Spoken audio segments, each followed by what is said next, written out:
He's so clueless. His savings will pay for my real life. My fiancée laughed on her livestream. Her friend snorted.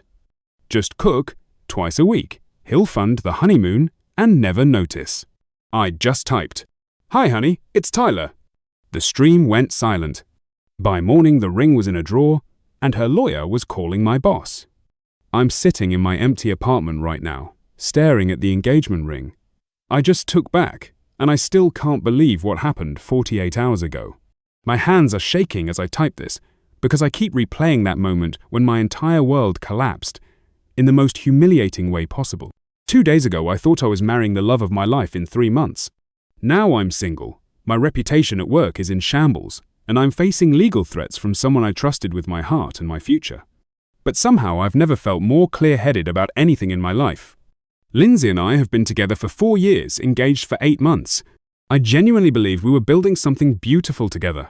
She's outgoing, funny, incredibly social. Everything I'm not. I'm more of a quiet, steady type who prefers staying in and working on my projects. We seem to balance each other perfectly. I work as a software engineer, making around $85,000 a year. Not wealthy, but comfortable enough to plan a nice wedding and start thinking about buying a house together. Lindsay works part-time as a social media coordinator, but she's always talking about her dreams of starting an influencer career, traveling the world, living that Instagram lifestyle. I've always been supportive of her ambitions. When she wanted expensive camera equipment, I helped her buy it. When she needed a better laptop for editing, I covered most of the cost. When she talked about quitting her job to focus on content creation full-time, I told her we could make it work on my salary until her following grew. Tuesday night, I was working late in my home office, debugging a particularly nasty piece of code that had been giving me problems all week. Around 10 p.m. I heard Lindsay laughing loudly in the living room. She was doing one of her weekly live streams with her girlfriends, something called Wine and Wine Wednesday, where they drink and complain about their lives for a couple hours. I usually stayed out of the way during these sessions. Lindsay had made it clear that having me hovering around would kill the vibe, and I respected that. These were her friends, her space, her content. I had my own interests and hobbies that didn't involve being on camera. But that night, something made me pause outside the living room door. Maybe it was the particular tone of their laughter, or the way Lindsay's voice carried differently than usual. Something felt off, and I found myself listening more carefully. That's when I heard my name. And then, I heard something that made my blood turn to ice. Lindsay was talking about our wedding planning, and one of her friends asked if I was excited about the honeymoon. Lindsay's response was what shattered everything. She said I was completely clueless about what she actually wanted from life, that I thought our little suburban dream was enough for her, but she had bigger plans. My throat started closing up, as I realized she was talking about me like I wasn't a person but a means to an end. My chest felt tight, and I had to lean against the wall to steady myself, as her words sank in. But that wasn't the worst part. The worst part was what came next. One of her friends asked how she could stand being with someone so boring, someone who never wanted to do anything adventurous or exciting. Lindsay laughed, this cruel, dismissive laugh I'd never heard before, and said she didn't plan on being bored forever. She said my steady salary would fund her real dreams once we were married, that she'd have financial security to take risks, travel, build her brand without worrying about paying bills, that I was reliable and predictable, which made me perfect husband material, even if I wasn't exciting boyfriend material. The room started spinning around me. I grabbed the doorframe to keep from falling as the full meaning of her words hit me like a physical blow. She was marrying me for my paycheck. Everything else, the love, the partnership, the shared future I thought we were building, was just performance art, but she wasn't done destroying me yet. Her friend made some comment about whether she'd be happy in a marriage like that, and Lindsay's response will be burned into my memory forever. She said she wasn't planning on being faithful anyway, that once she started traveling for her influencer career, she'd have plenty of opportunities to have fun with more interesting men. My legs gave out.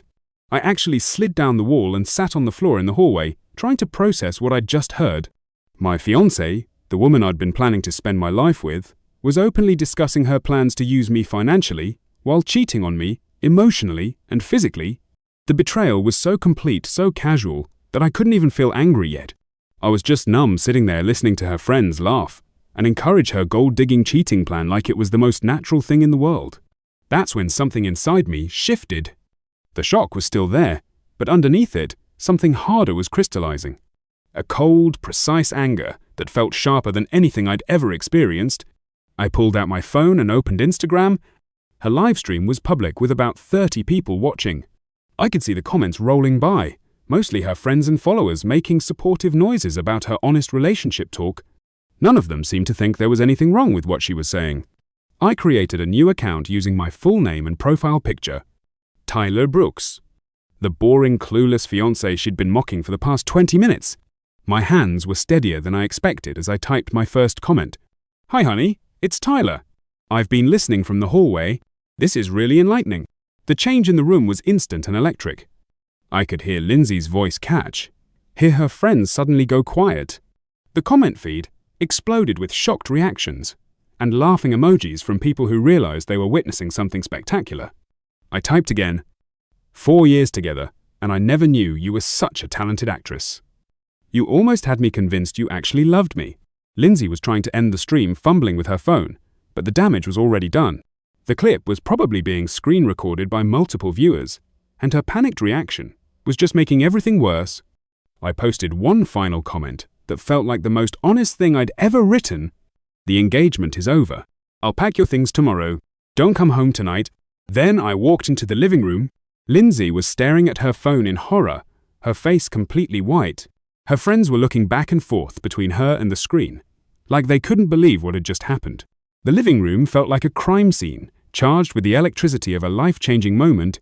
I asked her how long she'd been planning this, how long she'd been pretending to love me while plotting to use me and cheat on me. My voice sounded strange and distant, like it was coming from someone else.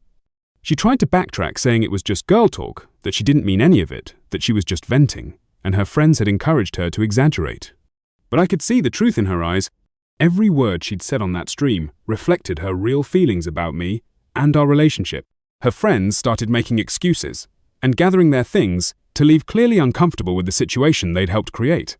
But I wasn't interested in their discomfort. I was interested in the truth that had finally come to light. I told Lindsay I'd heard everything. That I knew exactly what she thought of me, exactly what she'd been planning for our marriage, exactly how little respect she had for me as a person. That the woman I'd been planning to marry was apparently a complete stranger. She started crying, then begging me to listen to her explanation, saying she was just trying to sound cool in front of her friends. But her tears felt like another performance, another manipulation, designed to get what she wanted from me. I asked her to leave, just pack a bag and go stay with one of her friends who thought her plan was so amusing. That we'd figure out the logistics later, but I needed her out of my space while I processed what had just happened. She refused to go, saying this was her home too, that I couldn't just kick her out over something she'd said while drinking, that I was overreacting to harmless venting between girlfriends. But it wasn't harmless, and it wasn't just venting. It was a detailed blueprint for how she planned to use and betray me. It was the revelation that our entire relationship had been built on lies and manipulation. I grabbed my keys and left instead. I couldn't be in the same space as her anymore. Couldn't look at her without seeing the calculating stranger who'd been masquerading as the love of my life. I drove around for hours trying to make sense of what had happened. 4 years of my life, 8 months of wedding, planning thousands of dollars spent on rings and deposits. All of it built on a foundation of lies. The worst part wasn't even the cheating she'd been planning, or the way she'd been using me financially. It was the complete lack of respect, the way she'd talked about me like I was some pathetic mark who deserved to be manipulated because I was too stupid to see what was happening. When I finally came home around 3 a.m., she was gone. But she'd left a note that made everything even worse. She said she was sorry. I'd overheard her joking around with her friends, but that I needed to understand she had dreams and ambitions that went beyond our small-town life. She said she loved me, but that love sometimes meant accepting that your partner needed more than you could provide. That if I really cared about her happiness, I'd understand why she needed the freedom to explore other opportunities while still having the security of our relationship. The note was so tone-deaf, so completely lacking in self-awareness, that I actually laughed out loud. She was trying to reframe her planned infidelity and financial exploitation as some kind of noble sacrifice I should be grateful for. That's when I knew this was really over. Not just the engagement, not just the relationship, but any possibility that this person was capable of the kind of honesty and respect that real love requires. I put her engagement ring in a drawer and started planning my exit strategy. If Lindsay wanted to use people and cheat on them, she was going to have to find someone else to fund that lifestyle. The boring, clueless fiancé she'd been mocking was done being anyone's meal ticket. Update. I wasn't planning to update this so soon, but the past week has been absolutely insane, and I need to get this out of my head before I lose my mind completely. First, thank you to everyone who reached out with support. Reading your messages helped me realize I wasn't crazy for ending things, and that what I overheard really was as bad as it sounded. Some of you shared similar stories that made me feel less alone in this nightmare. The day after I posted, Lindsay showed up at my apartment with 2 of her friends as backup. She was dressed up like she was going to a job interview, carrying a folder full of papers, and she had this determined expression I'd never seen before. She said we needed to have a mature conversation about our situation, that there were financial obligations we needed to discuss before we could move forward with ending our engagement. The formal tone was so different from her usual personality that it felt like talking to a stranger. She opened her folder and pulled out a detailed spreadsheet. I'm not kidding. She had actually created a budget breakdown of every expense related to our wedding and relationship: venue deposits, catering payments, her dress, my suit, the photographer, the flowers, everything we'd spent money on over the past 8 months. Her position was that since I was the one ending the engagement, I was responsible for covering all the cancellation fees and lost deposits. She'd calculated the total at just over $12,000, and she expected me to write her a check immediately. But that wasn't even the most outrageous part. She'd also included something she called emotional distress compensation, another $5,000 for the trauma of having our relationship end so suddenly and publicly. She said a friend once got $10,000 in a similar lawsuit.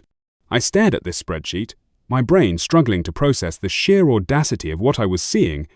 The woman who'd been planning to cheat on me and use me as a piggy bank was now trying to charge me for the privilege of escaping her manipulation. I asked her if she was serious, if she genuinely believed I owed her money because I'd discovered her plan to betray me. My voice was calm, but inside, I was experiencing a rage, so pure and focused, it felt almost peaceful. She said she was being more than reasonable considering how much damage I'd done to her reputation with my public stunt on her livestream. That her follower count had actually increased because of the drama, but she'd lost some brand partnerships due to the negative attention. Her friends nodded along like this.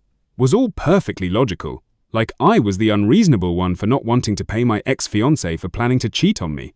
That's when I realized Lindsay had completely rewritten the narrative in her mind. In her version of events, she was the victim of my cruel and unexpected abandonment. The livestream confession was just girl talk that I'd deliberately misinterpreted to justify breaking up with her. I told her I wouldn't be paying her a single dollar and that she needed to leave my apartment immediately. That if she wanted to pursue any kind of financial settlement, she could talk to my lawyer. She got angry then, really angry. She said I was being vindictive and petty, that I was trying to punish her for being honest about her feelings. That couples fight and work through problems. They don't just give up at the first sign of trouble. But this wasn't the first sign of trouble. This was the revelation that there had never been a real relationship to begin with, just an elaborate con game where I was the mark. Her friends started chiming in saying, I was being dramatic, that Lindsay had been drinking and venting, that everyone says things they don't mean when they're with their girlfriends. They acted like discovering your fiancé's plan to use and cheat on you was just a normal relationship hiccup. I asked them to leave, and when they refused, I called the police.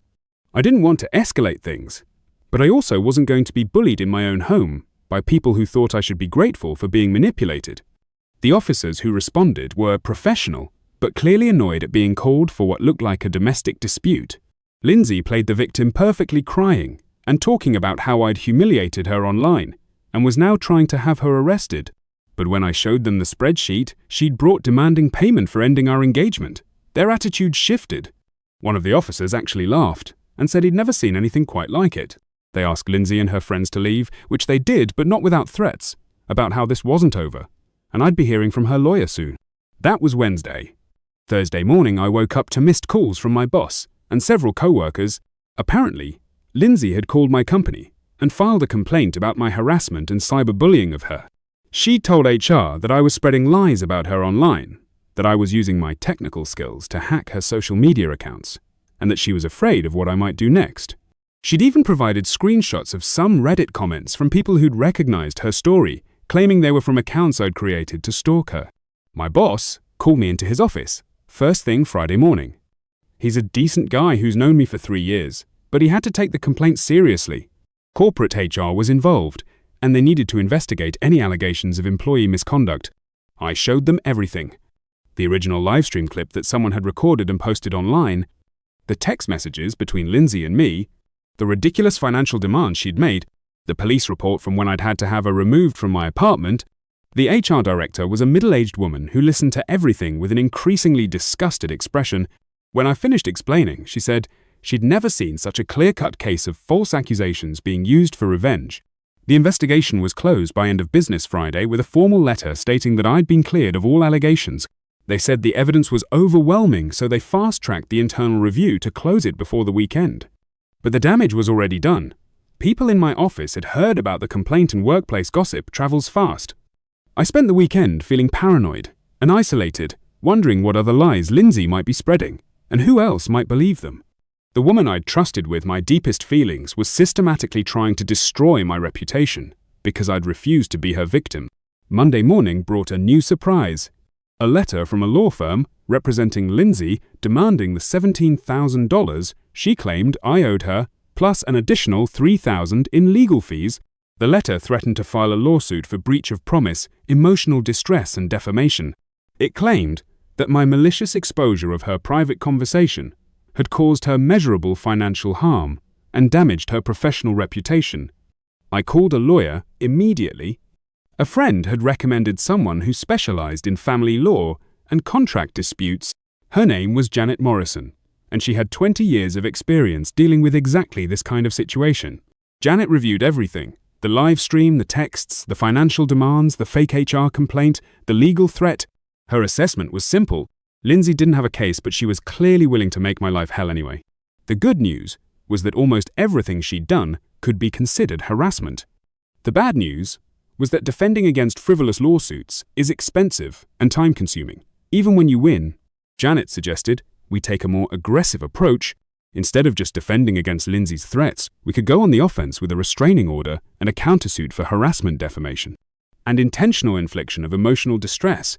I authorized her to proceed with both. I was done being reactive, done trying to minimize conflict, done hoping that Lindsay would eventually realize how badly she'd behaved and leave me alone. The restraining order was granted Tuesday afternoon. Lindsay is now legally prohibited from contacting me directly or indirectly, from coming to my home or workplace, and from making any public statements about me or our relationship. The countersuit was filed Wednesday morning. We're seeking damages for the false accusations she made to my employer, the harassment campaign she's been conducting, and the intentional infliction of emotional distress. I don't know if we'll win, and I don't really care about the money. What I care about is making it clear that actions have consequences, and that you can't try to destroy someone's life just because they refuse to be your victim. Lindsay wanted to play games with my reputation and my peace of mind. Now she gets to play those games with lawyers and judges instead of just me.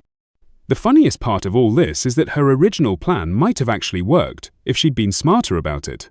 If she'd married me and then gradually started her cheating and manipulation, I might have been too invested to leave. I might have convinced myself that her behavior was somehow my fault. But she got cocky. She got comfortable. She thought I was so pathetic and clueless that she could mock me openly without consequences. She was wrong. Final update. I never thought I'd need to post another update, but so much has happened in the past month that I need to close the loop on this story. Some of you have been asking for updates, and honestly, the ending is more satisfying than I could have hoped for. It's been 6 weeks since I overheard Lindsay's livestream confession, and the legal situation has resolved in ways that exceeded my wildest expectations. But more importantly, I've learned some things about myself and about the kind of person I actually want to be with. The restraining order has been a game changer. For the first time since this whole nightmare started, I've had complete peace and quiet. No threatening phone calls, no surprise visits, no social media drama, just blessed silence while I figured out how to rebuild my life. Lindsay apparently didn't take the restraining order seriously at first. 2 days after it was granted, she tried to contact me through a mutual friend, asking if we could work things out like adults. When I refused to respond, she created a fake Instagram account and tried to slide into my DMs with a long rambling message about how sorry she was and how we belonged together. Each violation was documented and reported to my lawyer. Janet filed contempt of court charges, and Lindsay got to spend a night in jail thinking about her choices. That seemed to get her attention. The countersuit moved forward more quickly than I expected. Lindsay's lawyer, who I suspect was working for cheap or pro bono, clearly realized she didn't have much of a defense. My former employer provided documentation of her false harassment complaint. Her own social media posts contradicted most of her claims about being the victim. Most damaging was the original livestream recording which multiple people had saved and were willing to testify about. Having her own words played back in a legal setting where she couldn't claim they were just joking or taken out of context was apparently devastating to her case. 3 weeks ago, her lawyer contacted Janet with a settlement offer. Lindsay would drop all her financial demands and stop any further harassment if I agreed to drop the countersuit and make the restraining order temporary instead of permanent. Janet's advice was simple. Absolutely not. We had her dead to rights on multiple counts of harassment and defamation. Why settle when we could get a judgment that would follow her for years? But I was tired. Tired of thinking about Lindsay. Tired of legal proceedings. Tired of having this toxic situation consume so much of my mental energy. I told Janet I'd accept the settlement with one modification. The restraining order stayed permanent. Lindsay's lawyer agreed immediately, which told me everything I needed to know about how worried they were about going to trial. The settlement was finalized last week. Lindsay admitted no wrongdoing officially, but she's legally prohibited from contacting me or making any public statements about me for the rest of her life. If she violates the agreement, even once she'll face serious financial and legal consequences. More importantly, I'm finally free to move on with my life. The strangest part of this whole experience wasn't the betrayal. It was realizing how much of myself I'd buried just to keep someone else happy. For years, I was told, I was too boring, too predictable, when in reality, I just valued peace loyalty. And real love. Once I cut Lindsay out, the anxiety vanished. The guilt disappeared. And for the first time in a long time, I could breathe again. I don't care about revenge. She exposed herself. I just happened to hit record. She tried to make me feel small. Instead, I learned how powerful it is to walk away quietly, completely, and without looking back